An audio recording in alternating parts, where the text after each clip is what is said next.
Sebelum mulai kita doa dulu. Semoga yang masih semangat ngajinya, yang semangat jawab salamnya, kita doakan semoga rezekinya nambah. Semoga umurnya nambah. Semoga anaknya nambah. Semoga istrinya belum nambah cantik, nambah soleha. Gak usah nambah, satu aja cukup. Berat. Alhamdulillah wassalatu wassalamu ala rasulillah Muhammad ibn Abdullah wa ala alihi wa sahbihi wa mawala wa la hawla wa la quwata illa billah. Amma ba'd. Yang kami hormati Komandan Cip Bapak Hari Budianto, yang kami hormati Komandan Ascip Bapak Andayani, yang kami hormati Ketua Panitia Bapak Muhammad Kimin, dan yang kami banggakan beliau Bapak Jupriyono selaku pembawa acara pada siang hari ini. Kita doakan semoga beliau semua dipanjangkan umurnya oleh Allah Subhanahu wa taala, disehatkan badannya oleh Allah Subhanahu wa taala. Amin ya rabbal alamin. Yang kami hormati para bapak, para adik-adik santri yang hadir di tempat ini, yang mohon maaf tidak bisa kami sebutkan satu persatu namanya, namun tidak mengurangi sedikit pun rasa hormat dan ta'zim kami kepada antum sekalian. Bersyukur kepada Allah dengan mengucapkan alhamdulillah, bersolawat kepada baginda Nabi besar Muhammad sallallahu alaihi wasallam dengan ucapan Allahumma sholli ala Muhammad. Kurang kompak nih, nanti syafaatnya enggak rata. Nanti kita lagi ya, sholawat lagi. Kita haturkan sholawat kita dengan ucapan Allahumma sholli ala Muhammad. Alhamdulillah, kata beliau pembawa acara, kami sudah dianggap keluarga di sini. Jadi kami ke sini itu bukan bertamu, tapi silaturahim pada keluarga. Alhamdulillah, pada pertemuan ini kami diberi kesempatan oleh Bapak pembawa acara untuk, mohon maaf sedikit kami koreksi, bukan tausiah.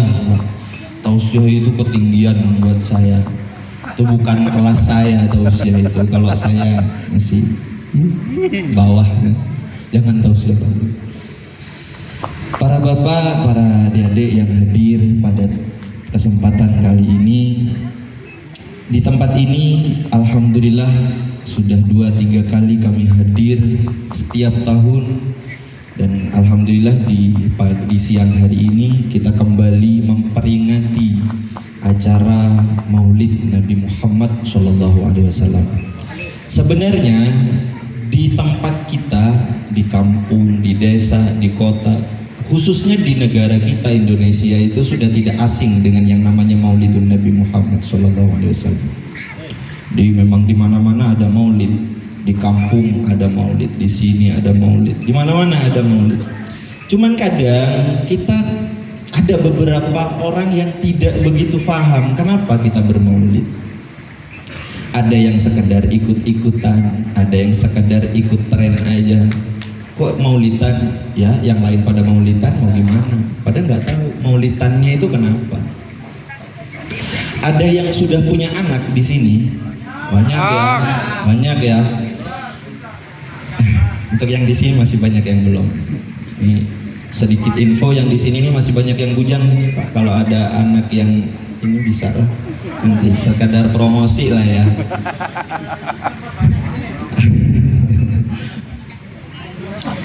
Nyampe mana tadi? Ini gara-gara meromosiin. Jadi banyak dari kalangan kita itu yang tidak mengerti kenapa kita bermaulid. Padahal di tempat kita, ketika kita sudah memiliki anak putra, seneng nggak? Istri kita ngelahirin nih, lahiran, punya putra, seneng nggak? Bapak tahu nggak anaknya pas gede mau jadi apa? Enggak. Bakalan berbakti nggak sama bapak, sama emak? Nggak tahu. Belum tahu kan? Tapi senengnya udah masya Allah. Iya. sekarang, hari ini, pas hari ini, pernah ada manusia paling hebat di dunia lahir ke muka bumi yang sudah pasti akan menjamin memberi syafaat kepada kita. Seneng apa enggak kira-kira? Senang. Itu inti daripada bermaulid. Kenapa kita perlu bermaulid? Karena senangnya kita pada hari ini, pada bulan ini ada seorang hamba yang dilahirkan di dunia, yang hamba itu akan menjamin memberikan syafaat kepada umatnya. Makanya kita perlu tuh bermaulid. Kata para ulama, sebagian daripada orang bermaulid itu, sebagian, enggak semuanya, sebagian dari orang bermaulid itu mengungkapkan rasa syukurnya kepada Allah Subhanahu wa Ta'ala karena sudah dijadikan bagian dari umatnya Nabi Allah Muhammad SAW. Bapak tahu nggak, kalau bapak-bapak yang ada di sini posisinya sekarang itu pernah diminta oleh Nabi Musa alaihissalam. Posisi bapak-bapak yang sekarang duduk di tempat ini pernah diminta oleh Nabi Musa alaihissalam. Jadi Nabi Musa pernah memohon kepada Allah untuk dijadikan umatnya Nabi Allah Muhammad. Mengapa? Ada ceritanya. Saya kasih waktunya dikit lagi. Makanya saya nggak duduk. Satu, saya nggak enak sama beliau-beliau.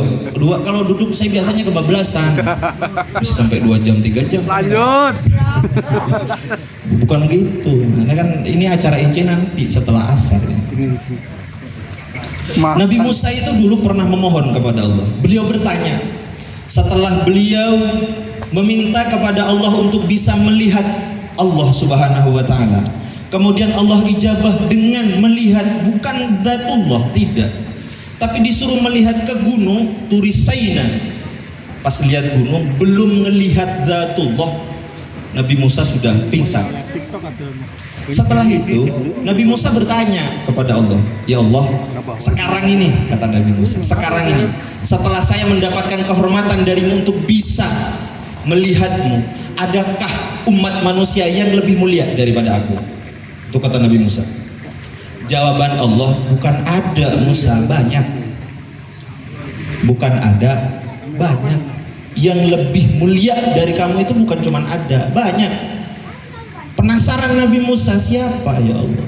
Dikatakan oleh Allah, hum umat Muhammad, mereka adalah umatnya Nabi Allah Muhammad. Allahumma sholli ala Muhammad. Tapi nggak usah sombong, wah jadi saya berarti lebih hebat dari Nabi Musa. Nggak usah. Ntar pas lewat sini nggak lewat getek lagi, bawa tongkat dipet nggak bakalan belah Pak. Nggak usah gaya. Setelah itu ditanya oleh Nabi Musa, kok bisa ya Allah, kok bisa? Apa kata Allah? Musa, saat engkau melihatku kemarin di bukit Turi Saina, tahukah kamu bahwa baini wa bainaka sab'una alfi hijabin, di antara saya dan kamu ada 70.000 hijab, 70.000 penghalang yang menghalangi aku dengan kamu. Tapi Musa, ketika umat Muhammad berpuasa dan ketika umat Muhammad berbuka puasa, maka di antaraku dan di antara mereka tak ada hijab satupun. Makanya pada saat kita berbuka puasa dianjurin buat berdoa, karena saat itu nggak ada penghalang di antara kita dengan Allah Subhanahu wa Ta'ala. Yang ingat, kan ya biasanya kalau orang rumah saya itu kalau udah buka puasa yang ingatnya bukan ke Allah dulu, ingatnya gorengan, es campur, kolak, dan lain sebagainya. Biasanya kayak gitu. Kembali lagi kepada maulid. Maulid itu sebenarnya, kata Syekh Izzuddin, beliau menjelaskan bahwa bermaulid adalah kewajiban. Kan sekarang itu lagi marak nih Pak, ada orang membahas tentang maulid itu bid'ah, ada yang mengatakan maulid itu sunnah. Syekh Izzuddin itu lebih daripada itu, beliau mengatakan bermaulid itu punya wajib bagi umat Nabi Muhammad. Kenapa demikian? Karena semua umat Nabi Muhammad itu bisa untuk bermaulid. Semua umat Nabi Muhammad, mau itu yang kecil, yang gede, yang kaya, yang miskin, yang pejabat, yang rakyat, semuanya bisa bermaulid. Cuman caranya berbeda. Syekh Izzuddin itu menjelaskan bahwa cara bermaulid itu bermacam-macam. Salah satunya saya sebutkan di siang hari ini 3 aja. Sebenarnya ada banyak. Kalau mau disebutin semua nanti ngadain lagi. Sehari ini saya ngadain 3 aja dulu. Insyaallah siap. Yang pertama cara untuk bermaulid adalah al-martabatul ula adalah asyukru 'ala Allah bi kathratis sholati 'ala nabi. Bersyukur kepada Allah dengan selalu bersolawat kepada Nabi Muhammad sallallahu alaihi wasallam. Urutan pertama ini adalah bagian maulid yang bisa semua orang lakukan. Mau itu yang kaya, mau itu yang miskin, mau itu yang cakep, yang jelek, yang kecil, yang gede, yang tua, yang muda, semuanya bisa. Dalam keadaan apapun bisa dilakukan. Karena bersolawat kepada Nabi nggak harus pakai hadroh. Ya, hadroh itu cuman pemanis. Biar kita semangat solawatannya dikasih alunan hadroh. Solawatnya nggak perlu Allahumma sholli wa sallim ala sayyidina wa maulana Muhammad. Kepanjangan Ustaz potong Allahumma sholli wa sallim ala sayyidina Muhammad. Kepanjangan Ustaz potong lagi Allahumma sholli ala Muhammad. Kepanjangan Ustaz sallallahu ala Muhammad. Kepanjangan Ustaz jangan. Nah itu nggak boleh, itu nggak jadi. Itu kalau Muhammad nggak jadi sholawat itu. Sallallahu ala Muhammad itu udah paling pendek itu. Sholawat seperti itu sudah dikategorikan maulid dan bisa dilakukan oleh siapapun. Cuman kadang ada yang milih bermaulid, ada yang milih nggak bermaulid dengan cara ya udah diam aja nggak baca sholawat. Allahumma sholli ala Muhammad. Bersolawat itu Pak bukan cuman berguna bagi kita di akhirat aja, bahkan di dunia. Rasulullah itu sudah memberikan syafaatnya sejak kita masih di dunia. Kalau kita ada kesulitan, bacalah sholawat. Mintanya tetap sama Allah, tapi lewatnya jalur Nabi Muhammad. Mintanya ke presiden mau berangkat sendiri, nyampe istana suruh pulang Pak. Lewat jalurnya. Dari sini ke sini, dari sini ke sini, sampai ke atas. Cepat itu jalurnya. Selain itu, nanti di padang mahsyar itu nanti Pak di yaumil qiyamah ada padang namanya padang mahsyar. Di situ semua umat mulai dari umatnya Nabi Adam sampai kiamat dikumpulin jadi satu. Ini yang sekarang panas nih matahari ini ditarik Pak sampai sejengkal di atas kepala kita. Oh keringat kita udah bercucuran, itu bukan cuma itu, berenang kita, berenang. Di mana? Di air keringat kita. Tanah yang kita injak itu lebih panas daripada bara. Saat itu ada seseorang yang nawarin minum ke kita. Ada orang nawarin minum ke kita. Siapa beliau? Nabi Muhammad SAW.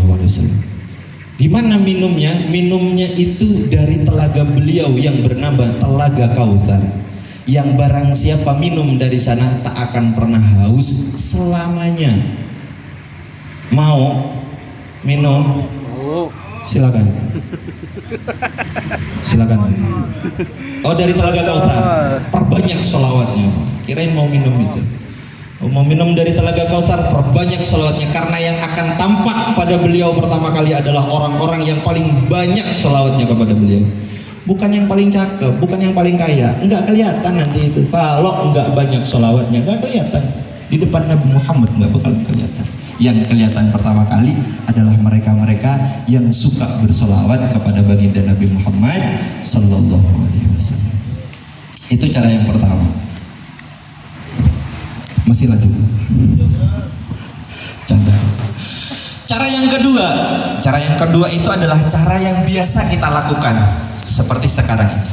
Ijtima'un nas lihtifali maulidi khairil bariyah, mengumpulkan manusia untuk apa? Untuk merayakan kelahiran Nabi Muhammad sallallahu alaihi wasallam. Cuman kalau yang ini, yang kedua ini ada caranya, Pak.